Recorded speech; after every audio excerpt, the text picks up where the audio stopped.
This story begins in a dark forest, where a woman is participating in an unsettling ritual. An elderly woman, while chanting, asks her if she wishes to summon a ghost. 1 week earlier, tension filled the school gym during a volleyball game. The captain, Busaba, after winning, ordered her teammate Ya to stay behind. Shortly after, in the locker room, another teammate heard noises and discovered Busaba torturing Ya. She was forcing her to drink water while demanding money, asking why she wasn't paying if her family was rich. Ya, terrified, begged her to stop and promised her father would transfer the money that night. Busaba released her, warning her to follow through the next day. Orn, the witness, approached Busaba, who was drawing a demonic face. Orn informed her that Ya had not come to class, the money had not been transferred, and that Ya was afraid of her. Busaba, furious, ordered Orn to bring Ya to the gym that night. Just as Busaba grabbed Orn by the hair, demanding she pay for her mistakes, the teacher entered the classroom. The teacher introduced Jintara, who asked to be called Jin. She explained she moved because of her mother's job and came from the northern sports school. The students murmured, recognizing her as a famous volleyball captain from TV, which visibly bothered Busaba. The teacher sat Jin next to Orn. Later, Orn tried to advise Jin to keep a low profile, but was interrupted by Hong, who recognized Jin from her old school. As they greeted each other, Busaba approached, announced she had stepped in dog poop, and, to Jin's surprise, ordered Hong to clean her shoe, which Hong did out of fear. That afternoon in the gym, Ya asked Busaba for one more day to get the money. In response, Busaba began to forcefully slam volleyballs at her, knocking her down. As she was about to throw another, Jin intervened and blocked the shot Jin challenged her. If Busaba lost, she would have to end the abuse. Busaba accepted, but Jin won the decisive point, humiliating her. Furious, Busaba tried to attack Jin, but the coach arrived just in time, stopped her, and reprimanded her, causing Busaba to storm off the court. Later, Jin, Hong, Orn, and Ya were talking. Jin shared that she and Hong were bullied in middle school, but one day she fought back, and the bully left them alone. Inspired, Orn suggested doing the same to Busaba. Ya explained that Busaba was a year older and had gotten worse after being absent for a year due to an abortion. Hong added that the teachers adored her for being the star captain. Jin excused herself to the bathroom and ran into a boy. As they were talking, Orn arrived and warned her to stay away, revealing he was Gun, Busaba's boyfriend. Shortly after, Busaba sought out Jin to speak privately on the rooftop. She explained that the coach had threatened to take away her university placement if she caused any more fights, regardless of who was at fault. Busaba proposed a truce and extended her hand. In that instant, Jin had a vivid flashback, the day she confronted the bully at her old school. The fight escalated until Jin, filled with rage, pushed the girl from the rooftop, causing her death. Snapping out of the trance, Jin accepted the truce and shook Busaba's hand. Days later, Busaba told Jin she had found a tutoring job so she wouldn't have to ask Ya for money anymore. She asked Jin to accompany her to her first session, confessing she was scared to go alone and had broken up with Gun because he cheated Jin. Doubtful agreed. They arrived at a building, but when Busaba received a call and walked away, Jin knew something was wrong. It was a trap Busaba had sold her to a group of men. When they surrounded her, Jin reacted quickly, pulled out a knife, fought back with determination, wounded her attackers, and managed to escape. The next day, Jin confronted Busaba in the cafeteria about the betrayal. Busaba calmly asked where her proof was, pointing out that the other girls were her witnesses and that Jin was now the villain. Jin looked at her friends, but they remained silent, paralyzed with fear. Betrayed, Jin called her mother crying, asking to switch schools because it was happening again, and this time it had gone too far. Her mother, however, told her she couldn't keep running away and would speak to the teacher. Soon after, Jin received a message from Gun, Busaba's boyfriend, asking if she was free. Though Jin was hesitant, Gun assured her he was serious, and they agreed to meet. However, while Gun was waiting for Jin, Busaba appeared and snatched his phone. Furious, she yelled at him, demanding to know about the other girl.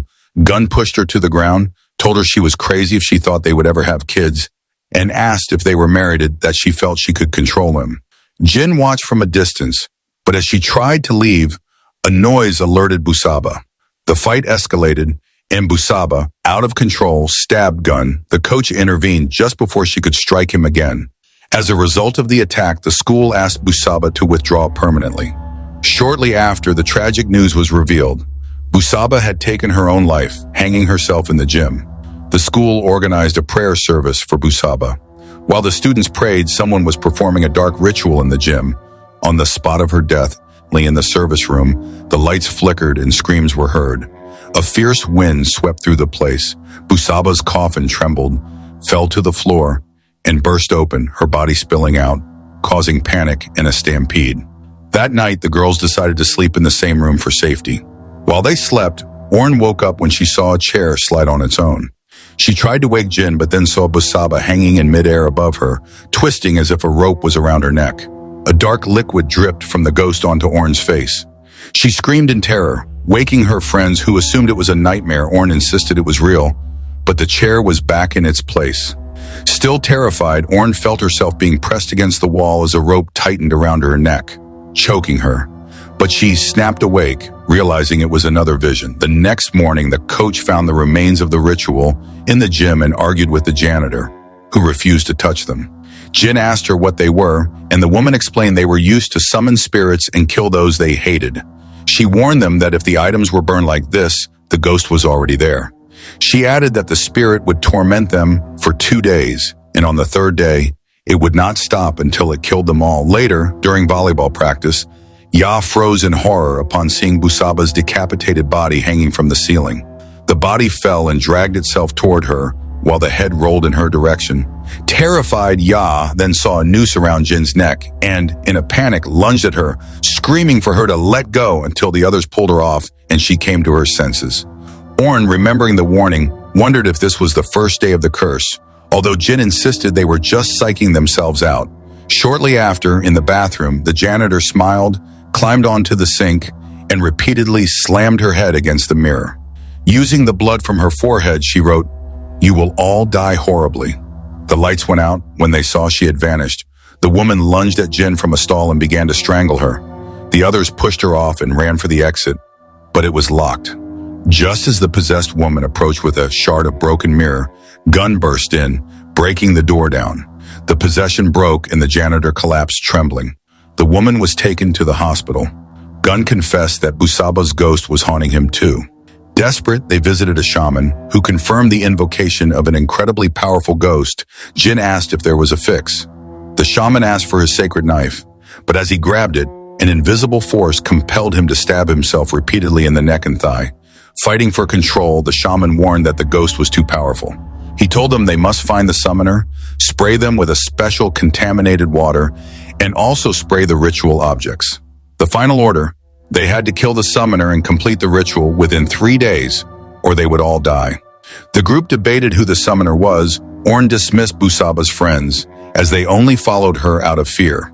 Hong suggested Busaba's father, since he didn't attend the funeral. Gun recalled Busaba telling him her father practiced black magic and beat her while drunk, which is why she moved into the dorm. Jin connected the dots, the events at the funeral and the amulets they found. She guessed the father was in the gym performing the ritual. Orn pointed out that Ya and Hong weren't at the funeral either, but Hong interrupted, asking them not to suspect each other.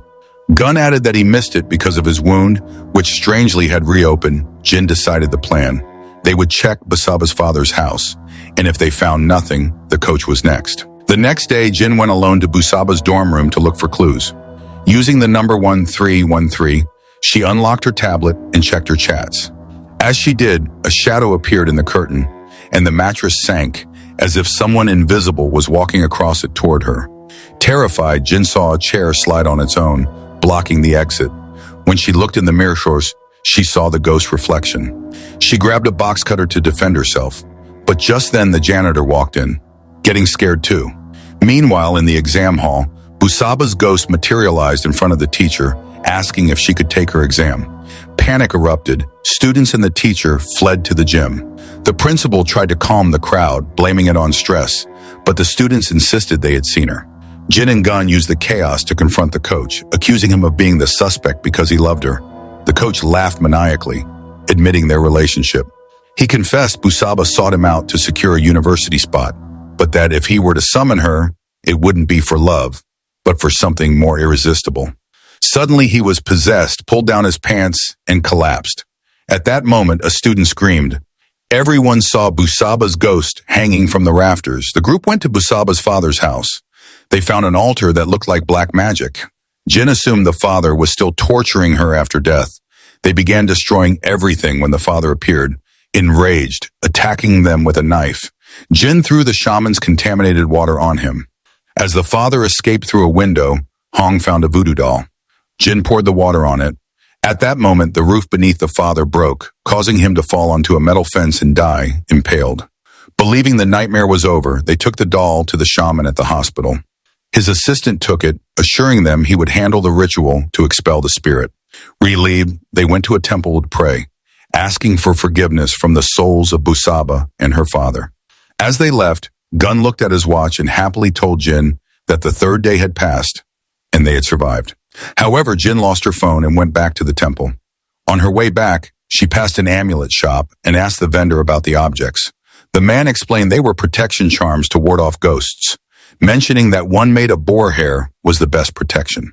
Jin turned pale as she recognized the objects they destroyed at the father's house.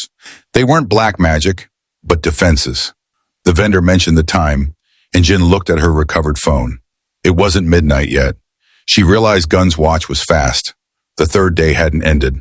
At the hospital, Busaba's ghost appeared above the shaman, called him a liar, and crushed him to death. At the same time, Gun received a strange call in the car. The doors locked, and the ghost appeared inside. The car started on its own, accelerating toward a wall. Gun barely buckled his seatbelt before impact. Jin ran and broke the window with a bar, but some pipes fell, forcing her back. The car reversed, and the ghost prevented Gun from getting out.